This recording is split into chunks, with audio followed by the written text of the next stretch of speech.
And thank you all very much for being here. It's lovely to be able to talk to you about sleep and hopefully help you to get as good a night's sleep as you possibly can.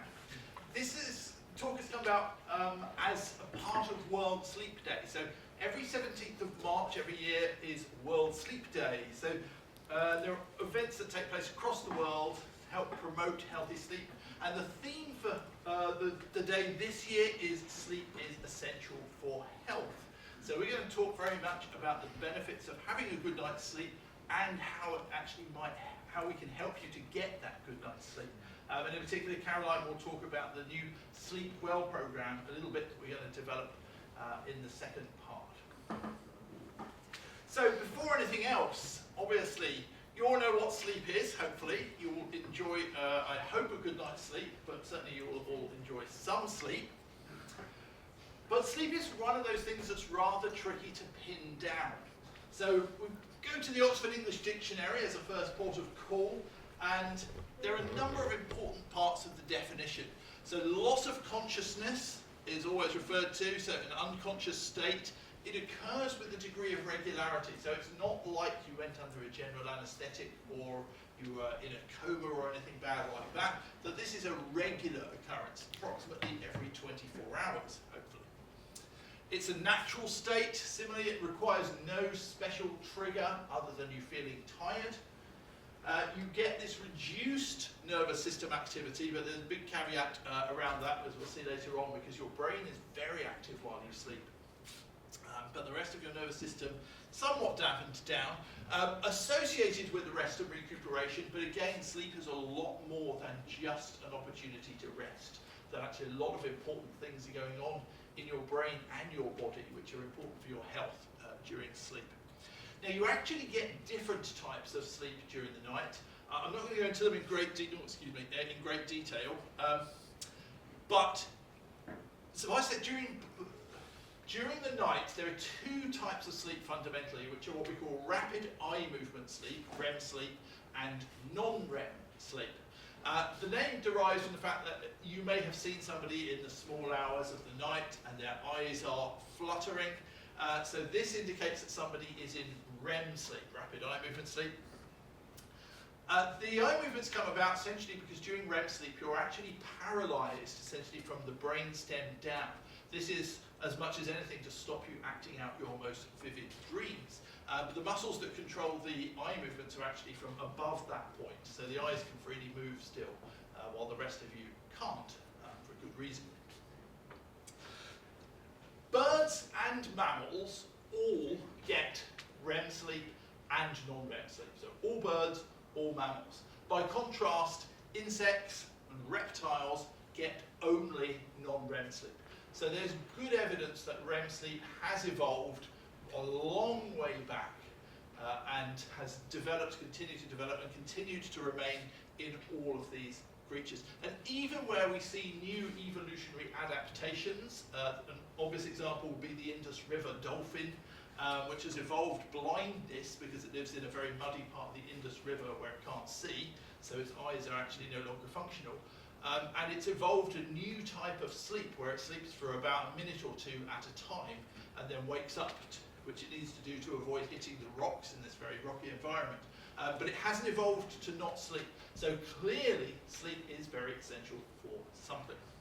There are a number, in humans, we further subdivide non-REM sleep into 3 different stages, of which non-REM stage 1 is just a little transition stage that we're never very interested in. You spend about half of your night, we'll look at how much in a moment, in non-REM stage 2, which is your classic light sleep. So relatively easy to wake somebody up during that. Very much associated with learning, and particularly motor learning, so motor functions develop really during that. The type of sleep you really want if you feel really, really sleepy, and the type of sleep drive that is targeted by that lovely cup of coffee that you have that will help to alleviate that sense of sleepiness temporarily, is deep sleep. Sometimes we call this slow wave sleep because the electrical activity of your brain actually looks something like this during deep sleep. So there's huge synchronized activity going on in your brain during this sleep stage. We know that there is a lot of important activity for your memory that happens. So the more deep sleep you get, the better you will remember things. It's also important to down-regulate your brain, so your brain actually gets heavier during the day as you begin to form connections between different areas. And during slow wave sleep, deep sleep, it actually becomes lighter again. So this is important for keeping you in balance. And it's also important for immune function. So your immune system also learns and also remembers in a very similar way that you learn and remember other things. And again, this stage of sleep is really important for this.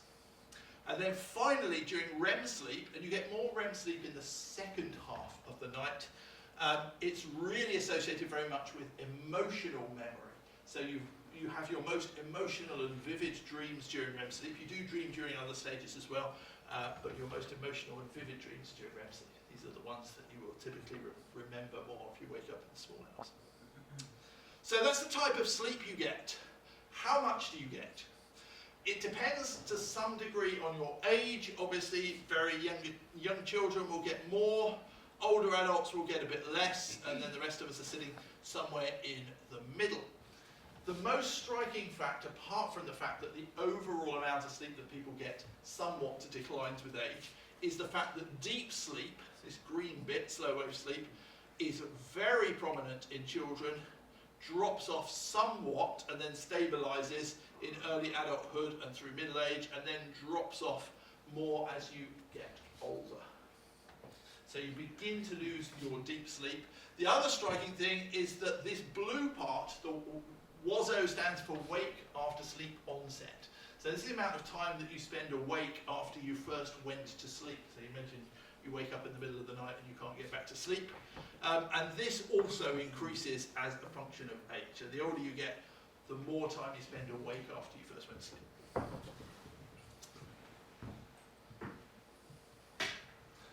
So that's how much sleep, in a sense, we get. But how much sleep do we need?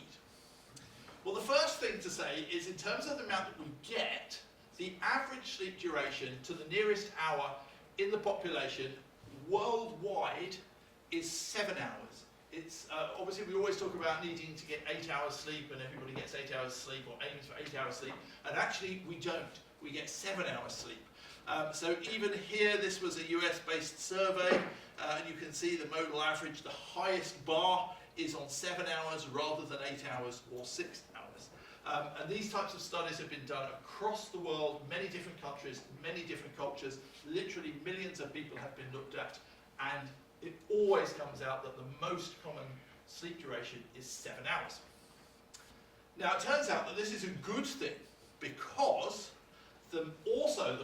probably the single most robust finding in all of sleep research is that your risk of dying, mortality, increases the further away you get from 7 hours sleep, on average. I stress on average, so if you get 6 hours or 8 hours, please don't panic. That might well suit you. But on average, across the entire population, it's actually 7 hours, which is the best. And if you sleep less on average than 7 hours, or if you sleep more than 7 hours, your risk of dying increases. This applies to both men and women. The effects, particularly of long sleeping, is actually even more pronounced in women than it is in men. The reasons for long sleeping causing increased mortality remain controversial and difficult to ascertain. So in a sense, I'll anticipate your question now of why is sleeping 9 hours bad for me? I don't know. There could be many potential reasons, but even after you've factored out things like comorbid diseases that people might be experiencing, or other lifestyle factors that are a common cause with this, such as increased obesity, decreased activity, etc. Even after you account for all of those, you still end up with this finding that longer sleep is really seeming to be bad for you. So if you're getting 7 hours, you're doing absolutely fine, and most people are. But is it getting worse? Well, there's a very useful survey in the US that was done in 1985 and again about 20 years later in 2004.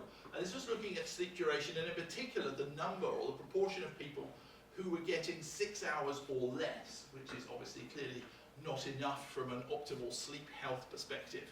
And as you can see in every bar, so across all different age groups, the number increases substantially. So there is definitely, seemingly, a decrease in the overall sleep duration across time.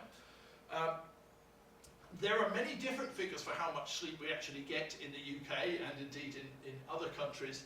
So it's hard to pin down an exact figure, but the most recent large survey was the Philips World Sleep Day, as in 17th of March survey, and this suggested men and women in the UK are getting only around 6.3-ish hours per night. Women are just getting slightly more than the men, but there's not really much in it at all. So clearly that would look like we are a bit sleep deprived at this point, and ideally we want to push our sleep up a little bit more.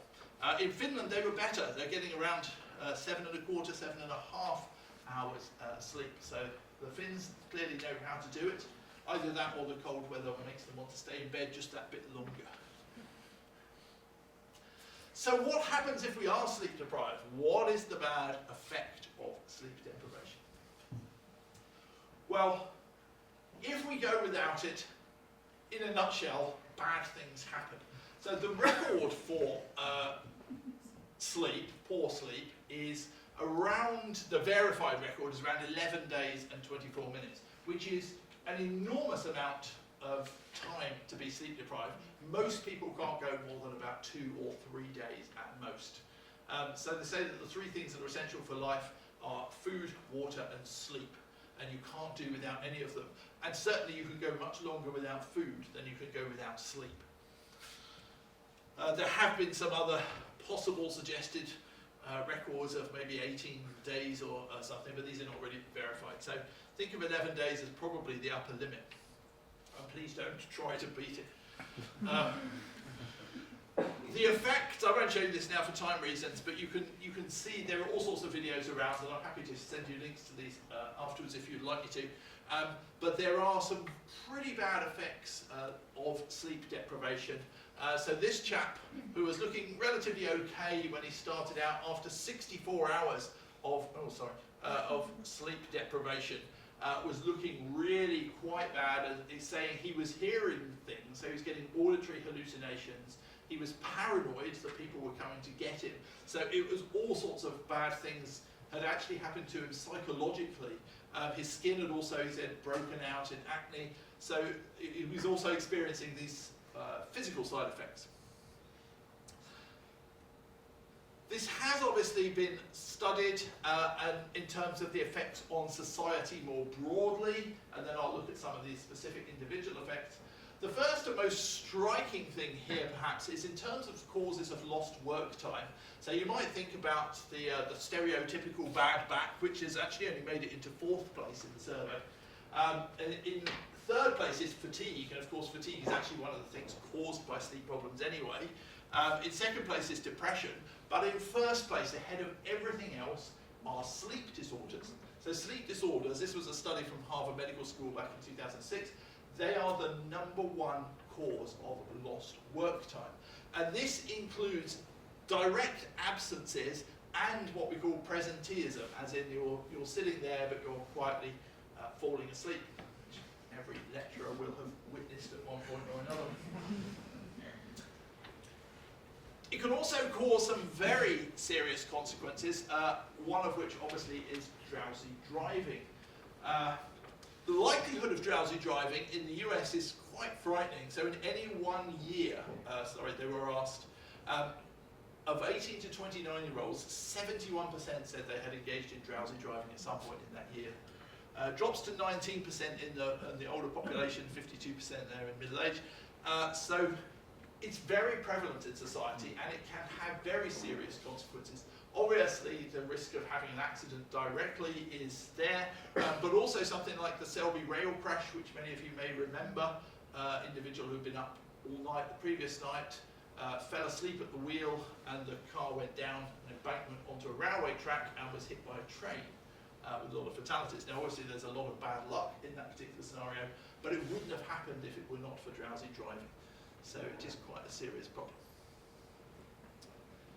At an individual level, your ability to think, what we call cognitive performance, is significantly decreased if you are sleep deprived. I dare say at some point probably all of you have experienced that. You've had a bad night's sleep for whatever reason, and the following day you've found it difficult to think clearly. There's a bit of brain fog going on. So it has implications for all sorts of what we call cognitive domains. So your ability to remember things, your ability to make decisions, your ability to solve problems, even moral judgments have been looked at and were found to be somewhat impaired as a result of sleep deprivation. Interestingly, one study looked at people who had had a good night's sleep, people who had had a sleep deprived week beforehand, so they were somewhat sleep deprived, and then people who actually had a lesion, brain lesion, so they were actually brain damaged. And the sleep deprivation pattern of behaviour looked exactly like the brain damage. So Matt Walker has this phrase, which I think Caroline's going to show later, where the sleep deprivation is essentially brain damage. And that is both true in terms of the behavioural performance, so it really will simulate brain damage. Plus, if you are sleep deprived for long enough, it actually does cause grey matter in the brain to decrease, to diminish. So it literally causes brain damage. It doesn't stop at the brain. Your heart is equally vulnerable. So cardiovascular disease is either, it varies from year to year, but either the #1 or #2 cause of death in the UK. And obviously one of the major problems is calcification of arteries. So this is where you get the fatty deposits that cause the arteries to shrink and increase the probability of having some sort of heart attack. And there is actually a very clear association between sleep duration and calcification. So individuals who sleep less, particularly the severely sleep deprived, around 4 hours, have increased calcification as a result. So they are at greater risk of heart attack. We know that there is a direct correlation between sleep duration and heart attacks. So the people who have shorter sleep duration are more likely to subsequently experience a heart attack. And one of the interesting things for this time of year, you'll put the clocks forward last weekend. There is, it varies by study again, but something like up to 25% increase in heart attacks immediately following the clocks going forward, and a corresponding decrease when the clocks are put back, largely as a result of that extra hour gained or lost. It also has an impact on your resistance to infection, which is a topic on everybody's mind these days. So in one study, a researcher found a number of very game individuals who were willing to be infected or exposed to, I should say, the common cold virus. And of those, then their sleep was being monitored. Of those, individuals with poor sleep efficiency. So this means essentially the amount of time that they were spending in bed relative to the amount of time that they were actually asleep.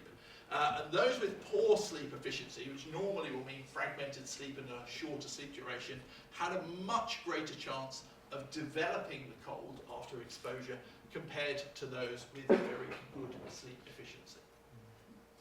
So it's much more likely that you will develop an infection, you will become vulnerable to an infection if you are sleep deprived. If you do develop an infection, I can tell you now as well that your immune system will perform much better if you give it a suitable amount of sleep. So the more sleep you have, the less chance you get of developing the infection, and the greater chance you have of fighting it if you do develop it. So what kind of sleep problems do we have, and what are the potential solutions? There are a whole range of sleep disorders, sufficient that there is now a whole text called the International Classification of Sleep Disorders. So it's a big field in and of itself, but there are two that really stand out. One of which are sleep-related breathing disorders, sleep apnea. So if you know people who snore, and everybody I think probably knows somebody who snores, I'm just looking at my wife sitting at the back there. Snoring is a strong predictor of problems with breathing during sleep, and of the onset of what we call obstructive sleep apnea. So this is where somebody will actually stop breathing for a period of time, typically something up to 30 seconds, while they're asleep, and will then gasp for air again. It's caused by the airway becoming restricted, so the narrower the airway in the first place, the weaker the muscles, or the more fat around the neck essentially causes the airway to completely close and somebody can't breathe. Much worse as well if somebody is sleeping on their back. So if you know somebody who is suffering from this, the first thing to do is actually suggest perhaps sleeping on their side. Best treatment for that, if you do know someone, obviously tell them to go and see their GP and get a referral to a sleep clinic. And there is a therapy called CPAP, which stands for continuous positive airway pressure. Basically a device that you wear that will push air in throughout the night continually, and that air pressure is enough to keep the airway open. Some people get on very well with CPAP, some people don't, but those who do swear by it, and it absolutely transforms their lives. The other main sleep problem that many of you may have experienced is, of course, insomnia. And insomnia takes a number of forms, but essentially it's either difficulty getting to sleep in the morning, in the evening, or it's difficulty getting back to sleep in the early hours of the morning. So insomnia it certainly competes with sleep apnea for the most common sleep disorder, even in terms of medical referrals, and undoubtedly because most people with insomnia don't seek medical treatment, it will be the number one actual underlying sleep disorder in the whole of the population. Estimates say at least probably 1 in 3 people have insomnia on any sort of regular basis. It costs society a lot of money. There was a US estimate that suggested that insomnia was costing around $31 billion a year. It's very often comorbid with other medical conditions. So if you have other medical problems, that will impact your sleep very likely and probably make it harder to get to sleep, particularly, for example, if you experience chronic pain or something like that. But chronic primary insomnia, that's insomnia in the absence of anything else, even that affects about 6% of adults at any one time. It gets worse with age, so it's more prevalent in older adults than in younger. And there is, as I mentioned before, an important distinction between the insomnia in terms of getting to sleep initially, which is the most common type, and insomnia, which is getting back to sleep after you've woken up. And it's an important distinction because there are slightly different things that you might want to do to help get better. So what are the things that might lead to this? What are the factors that affect your sleep? And broadly you can divide them into 4 categories, which are physiological, psychological, environmental, and behavioural. And it's important to think about all of these factors when considering your sleep. So starting with environmental factors, obviously temperature is an important one. Temperature is an important cue for when you go to sleep. A drop in body temperature is telling your body it's time to sleep. So that's something you would aim to achieve. So having a cool bedroom, not too hot, that's going to keep you awake, will be helpful. If your bedroom is too light, again, this is a problem. So blackout blinds, especially in the summer, highly recommended. Otherwise, of course, sleep masks, which you will find on all of the desks, thank you, Caroline, are excellent for helping with that type of thing. Similarly, if it is too noisy, hence earplugs, again, this is a significant problem. We've been looking at this in a recent study, actually, and certainly environmental noise, which is definitely getting worse in cities, especially, seems to actually be disrupting some people's sleep. If your room is looking a bit cluttered, if it looks a bit like this, I want to emphasise that is not my bedroom, then that is certainly going to disrupt your sleep. You probably find it quite hard to even find a bed in that particular room. Similarly, if your bedding is uncomfortable, so your mattress is uncomfortable, your pillows are uncomfortable, make it very difficult to get to sleep. So all of these environmental factors are worth looking at, and obviously in many cases, not all cases, but in many cases they are easy to change without doing anything. So you could have smart temperature controls, blackout blinds, earplugs, etc. Tidy up, and good quality bedding. Behavioural factors. So we are obviously in the era of the smartphone, which is useful for some things but terrible for your sleep. So anything that emits blue light is encouraging you to stay awake. So if you do use smartphones, etc., then the first thing to do is at least put them onto low blue light mode. But it's still much better to just not use them at all, because they're also arousing. You've got those work emails coming in late at night that you feel like responding to. I'm really bad at this.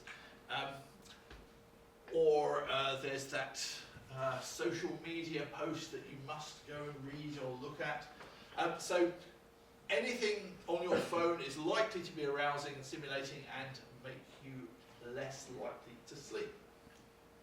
Similarly, eating and drinking close to bed, especially alcohol and caffeine, is particularly bad. I won't go into the mechanisms of caffeine, but suffice to say the effect of caffeine on sleep gets more pronounced as the day goes on. So caffeine in the evening is really very bad for your sleep.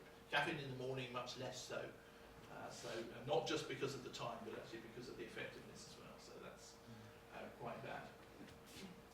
So the last one is irregular bedtimes or unhelpful bedtimes. This is what we call social jet lag, where people get insufficient sleep during the week and then catch up at weekends.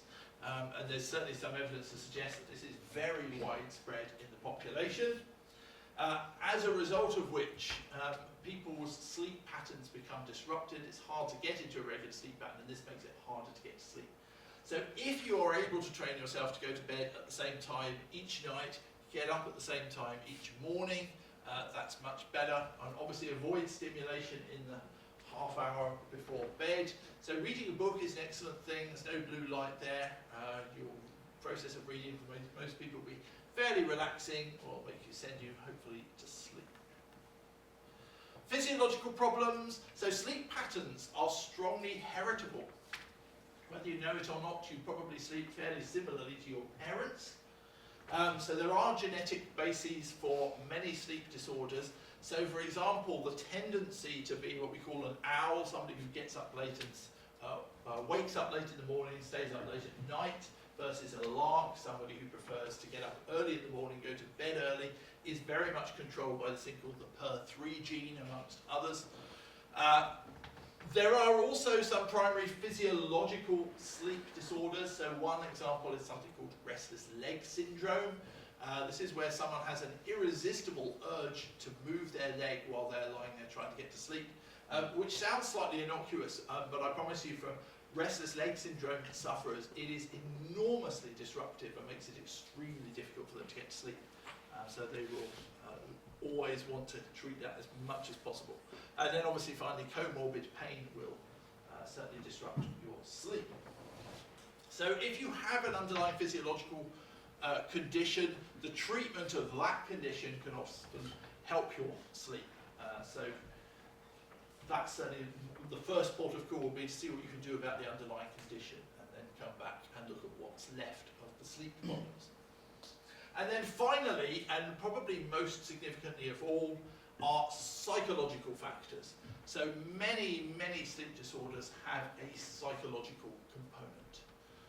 So people will often lie in bed worrying about things, work, relationships, family, health, etc., or about the inability to sleep, which is sometimes people lying there thinking, why can't I get to sleep, why can't I get to sleep? And they can't get to sleep because they're worrying about getting to sleep.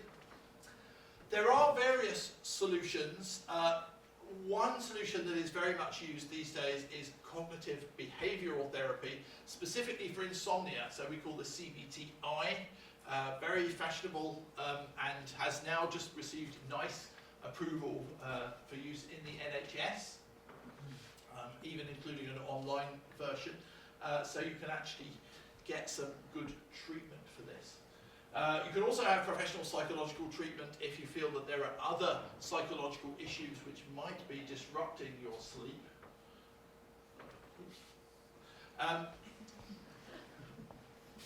There's also techniques such as mindfulness and meditation. So mindfulness and meditation are really surprisingly effective at helping people to get to sleep. So there have been a number of studies on these now. You can get free apps on the phone, which people like using. Of course, using the phone at bedtime is another issue, but you can learn what to do from the app and then do it without the phone there. And they are really very effective. And very often free. So highly recommended as a first line. Now, cognitive behavioural therapy. So this is very much associated with the drive towards what we call non-pharmacological alternatives. So sleeping pills, I should just add, are generally disapproved of now, considered fairly bad for you. It depends what type of medications that you're on. Certainly the older benzodiazepines, so the Valiums, etc., which are highly addictive, are also very disruptive for your memory and actually not terribly good for your sleep. So highly recommended to avoid the benzos. The Z drugs, zolpidem, zopiclone, zaleplon, which have replaced the benzos, are marginally better, but the improvement is fairly marginal. They are still somewhat addictive, and they will still leave you feeling pretty bad the following morning, mostly. So if you can avoid medication specifically, then do. So CBT, as I mentioned, is the alternative. And it includes a number of components. So the whole basis of CBT essentially is getting you to control your thoughts, or to change the way you think in order to change the way that you feel, and ideally to change the way you behave. Now CBT is good, but it's not free, and well, not generally free, and it's not for everybody. Not everybody gets on with CBT. And in many cases, it's not really necessary. So for what you might call a low-level sleep disruption problem, so you have a little bit of trouble getting to sleep, but this isn't something you really want to go to your GP about, you can look at sleep hygiene, essentially improving the habits and circumstances around your sleep. So this is a good first-line treatment. To which end, I will hand over to my fellow director, Caroline, who will tell you more about sleep hygiene and many other things. Thank you.